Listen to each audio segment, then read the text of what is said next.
This was obviously not good for us, joining us at this stage when we are not fully Atmanirbhar.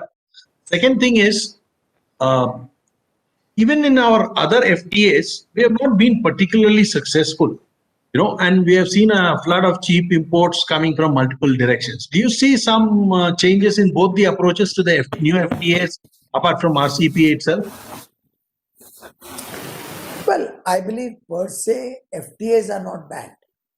FTAs are good for the nation, and we must look to leverage FTAs with countries with whom you have transparent trading mechanisms, who are working with transparent business systems, with whom you can engage from a position of strength for certain products where you are looking at market access in those countries.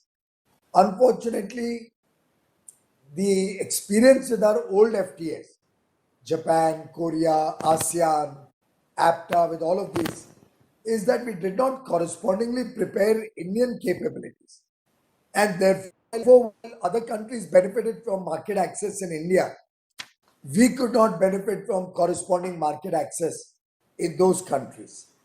Our effort today is to expand our manufacturing abilities and bring about more reciprocity in trade with other countries.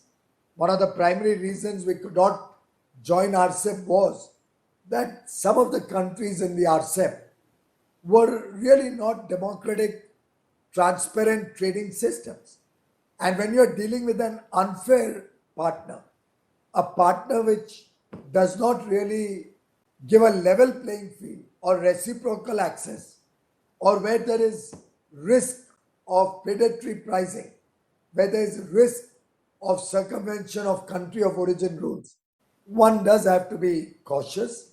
I think India should focus its energies on FTAs initially with developed countries who are looking for market access in the large Indian market, but who can also provide us high technology products while opening the doors in their countries for products where India has strength. It could be food processing products, marine products, it could be iron and steel, aluminium, it could be textiles, footwear, it could be our handicrafts and cottage industry products. There are several areas where India has very, very good strengths. I think with countries with whom we have reciprocal and equitable relationship is where we will focus our energies for future FTAs.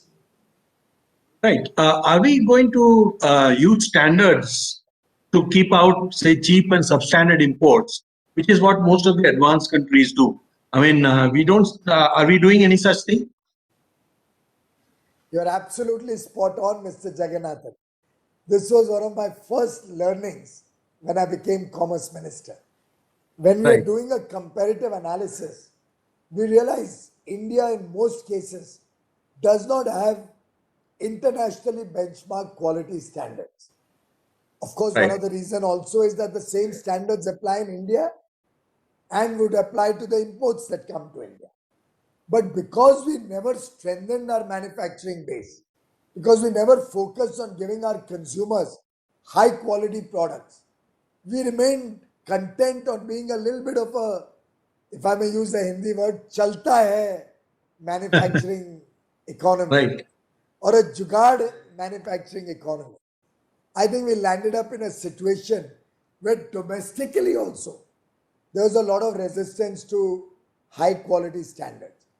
When we embarked on creating standards for more and more products, and I think you must be seeing that right now, this government is introducing standards on almost all the items of importance to our consumers. We initially faced a lot of resistance even from Indian industry. Who were so used to the low quality products. But I'm happy to say that continuous engagement and education and dialogue between industry and government has paid rich dividends. Industry has recognized that these standards are good for India, good for all Indians, and we are introducing more and more standards and are confident that India as a manufacturing nation will soon start adopting world-class standards, and therefore our products will find greater acceptability in the rest of the world, as well as will serve the people of India with better quality, more sustainable products and safer products.